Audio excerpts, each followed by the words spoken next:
It's awkward. It's Tuesday. It's Brooke and Jubal's Awkward Tuesday phone call. You know how it works. If you have an issue and you need some advice, all you have to do is email the show, brookeandjubal@moving925.com, and we will give you our advice as long as you make a very awkward phone call in exchange. Today, the guy on the phone wants to call somebody and ask them out. Ooh. Okay? It's not a second date update. This is an Awkward Tuesday phone call. But I can't figure out if the way that he met this girl and got her number is incredibly genius or perhaps one of the creepiest things I've ever heard. And he might need to be arrested. I can't figure it out. It's a fine line. It Yes, really it's is. a very fine line. Mike, how are you?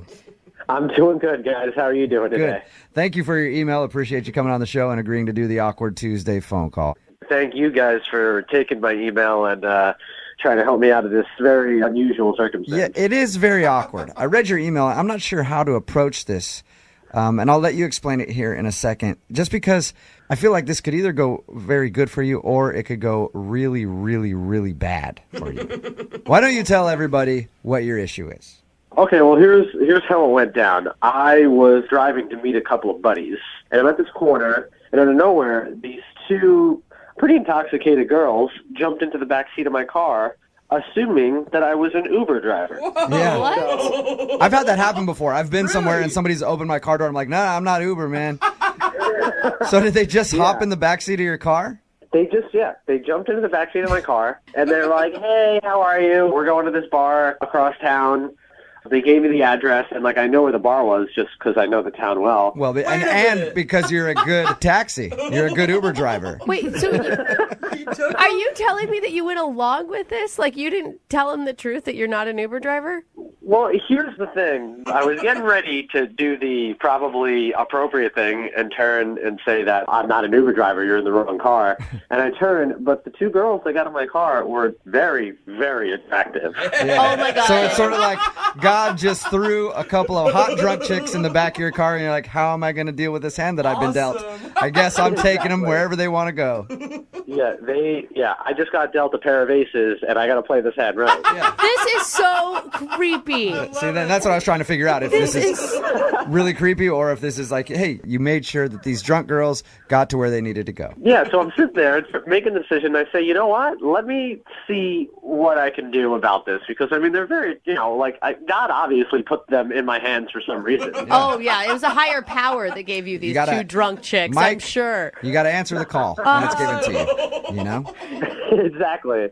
So I start driving them to the place they want to go, and I'm like, well, if this is what's happening, I need to sort of initiate some type of conversation here. So we start talking, how was your night? How are you? Oh, working late, that type of thing. Why would you even continue the elaborate lie? Why don't, at the end, just come clean, say, hey, girls, I tricked you. I thought you were attractive. Can I get your number?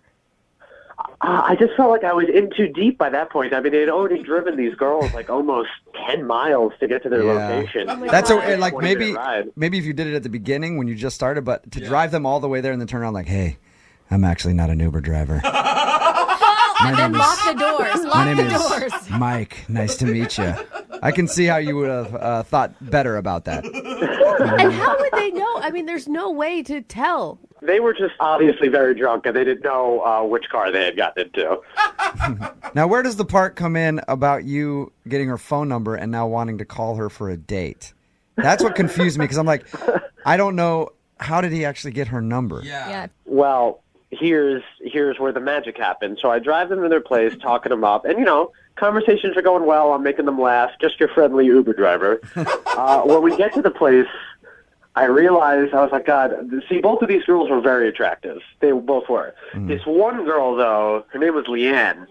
She was definitely just drop dead gorgeous. Okay. So I turn around when we get to the location, I say, hey, something is wrong with my phone with the location. Can I get your number so I can charge you for the ride later? You are amazing, Mike. Now you've crossed into creepy. Really? To me, I think every guy that's listening right now that's genius. That's cool. An amazing angle. Way. Did you just think of that on the spot?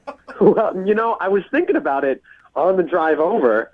How am I going to get this girl's number? How am I going to get this girl's number? And then that idea sparked in my mind. I was like, if I say it's an Uber thing, I need to have your number to charge you later. that would just make sense. Brilliant. If she ever found out about this, guaranteed there's no way in a billion years she would ever talk to you. Well, she's about to find out about it because he's got to call her and ask her out. So what kind of advice are you looking for here before you make your phone call? Well, see, that's the thing, guys. I know the type of situation it is. Like, how do I call this girl and, because I'm going to have to come clean with her for this to kind of work. You know, how do I make it not seem creepy, but more as like a guy who just likes a girl trying to give her a call type thing? Pretty tough. And also, you don't even know if she remembers you at all because she was drunk, too. That's true. I actually didn't think about that. Okay, well, here's what we're going to do. We're going to play a song, come back, give you our advice, and then have you make your Awkward Tuesday phone call, okay? Okay. All right, man. Hang on. It's awkward. It's Tuesday. It's Brooke and Jubal's Awkward Tuesday phone call. You know what, Mike? I regret to inform you, I don't think I'm actually going to be able to do your Awkward Tuesday phone call today. Why? Because I've already alerted the authorities that you recently kidnapped 2 women, and they are on the way to your house right now to arrest. Okay, guys. I see what you're doing here. Nope. He laughs, but he's kind of scared. Not joking, Mike. Not joking at all. All right, if you're just tuning in for the Awkward Tuesday phone call, Mike is on the phone. Today, he wants to call a girl named Leanne and ask her out. The only problem is Leanne has no idea who Mike is because Mike was driving around one night, stopped at a light, and a couple of drunk girls jumped in the backseat of his car thinking that he was an Uber driver. Instead of going, hey, I'm not an Uber driver, sorry, ladies, he pretended to be an Uber driver, took him to the bar they were going to, and then got her number. And now he wants to call and come clean that he wasn't an Uber driver and actually ask her out. I'm going to dial the phone number and let you make your Awkward Tuesday phone call, okay? I appreciate it, guys.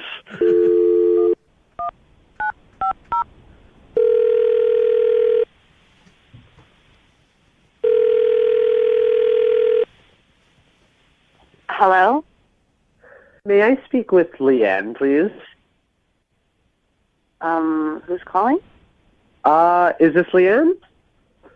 Yeah, this is Leanne. Hey, Leanne. This is Mike. I don't know if you remember. I was your Uber driver on Saturday night. My Uber driver? Yeah, you had called an Uber. I drove you to the bar you guys were going to. I took several Ubers on Saturday night. Is there a problem? Why are you calling me? No, I don't. Well, I don't know if you remember. You were with your friend. My system wasn't working, my Uber system, and I had to get your phone number to. Okay. Sorry, could you describe yourself? I'm just trying to figure this out. Yeah, sure. I was driving the silver Jetta. I am roughly 6'1", nice eyes, I guess, if that rings any bells. I'm sorry, I don't normally look at my Uber driver's eyes, but what do you need from me? What can I help you with? So the issue with the whole Uber thing not working, and the whole reason I asked you for your phone number,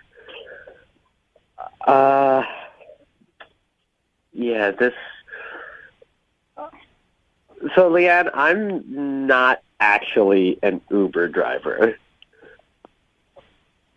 What? I know this seems strange, but you and your friend kind of just drunkenly got into my car and assumed I was an Uber driver. And I was going to tell you that I wasn't an Uber driver and ask you to get out. And I hope this doesn't come off as creepy, but You acted like an Uber driver. You took us where we wanted to go. Yes. Yes, I did. Yeah? So how are you? Well, what happened, Leanne, was I drove you guys because, you both seemed very drunk, and you're two very, very pretty girls, especially you.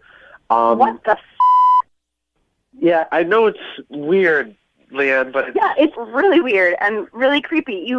gave my friend and me a ride, and you're not even an Uber driver, and now you're calling me to tell me how pretty I am? That's up. I'm sorry, but I got caught up in the moment. I was just trying to do what I thought was the right thing to do. I don't think it's normally the right thing to take strangers in your car and pretend to be a professional. I think that's really weird. Okay, to defend myself, though, you did get in my car. I was super wasted. The right thing to do would have been said, hey, you're super drunk, get out of my car. Right, but then, who knows, the next car you could have gotten into could have been worse than me. I mean, I was nice enough to drive you to your spot because I wanted to make sure that you and your friend were okay. Okay, then why are you calling me? Well, I thought you were very pretty, and you were so much fun to talk to, and it seemed like even in that short car ride, especially between me and you, we were really hitting it off. And I called because I was hoping we could try and do more of that by maybe grabbing a drink sometime. I'm sorry, are you asking me out? Yeah, that's pretty much what I'm doing. Awkward. Oh my gosh. What was that? Hi, Leanne. How are you? Who's this? This is Jubal from Brook and Jubal in the Morning. Oh, So Mike emailed us and told us about the situation, how you guys jumped in the back seat and you were drunk and he ended up faking like he was an Uber driver and gave you a ride and then faked like his thing was broken so he could get your phone number. Well, he asked us if we had any advice for him on how to call you and ask you out, and I said, just do it right now. And so he did. So he really wants to go out with you, and that story is all true. I'm sorry. This is like the weirdest phone call I've ever had. Is it weird or the most romantic call you've ever had? It's kind of desperately, sweetly something, but Okay. it's still really weird. So it's creepily romantic. It's got about a romantic, creepy vibe to it. Is that a good thing? Not typically No. in my book. Well, now that you know he's not an Uber driver. Mike, what do you actually do for a living? I work in an administrative building in an office. Okay, so he works in an office. He's got a legit job. Other than moonlighting as fake Uber drivers. So what do you think, Leanne, about going on a date with Mike? He went through all this work. He faked being an Uber driver. He drove you across town to the place that you needed to go. And then made up an elaborate scheme to get your phone number. That's more than a lot of people would do. Listen, I've had girlfriends that I won't even drive down the street. I mean, I'm glad that he got me and my friend there and didn't kill us. Like, that's nice. See, that's nice. And didn't kill us. That is a really good standard to have. It is nice. It is nice, guys. And again, I'm so sorry, Leanne, that it happened this way. And it was such an awkward moment. But, things like this, these are the type of moments that sometimes I felt like it was meant to be. And you were just so pretty and so cool and so easy to talk to. And it sucks that it had to be in some weird, awkward tear in the universe where I'm a fake Uber driver and now I have to call you and tell you this. But I just really like to take you out. So there you go. So, Leanne, will you go out with Mike? Look, this is surreal, and I'm flattered, and I have a boyfriend. And All of this to end with you have a boyfriend? Oh, man. How serious is this boyfriend? Oh, come on. more serious than a creepy fake Uber driver. Okay. I mean, Mike, I'm sorry to let you down, but you're really sweet. I can tell. Hey, So- maybe her friend was single, Mike. Yeah, because that's going to work well. He calls to ask her out and he goes, hey, how about your friend? How about your not as good looking friend? Just anybody. Yeah, just give me a date. Let me ask you a question. If you were single and Mike went through all this trouble, would you have gone out with him? In that alternate universe, I might consider it just because this is too weird. Okay. I would want to know how the story ends, but I'm not in that universe. I'm just curious if it would actually work. Well, sorry, Mike. You didn't get a date with Leanne. That's how things happen. But, Leanne, I just want you to know that I still think that you're drop dead gorgeous. And if it ever doesn't work out with your current boyfriend, give me a call. Okay. Awkward. Yeah, right. Brooke and Jubal in the morning.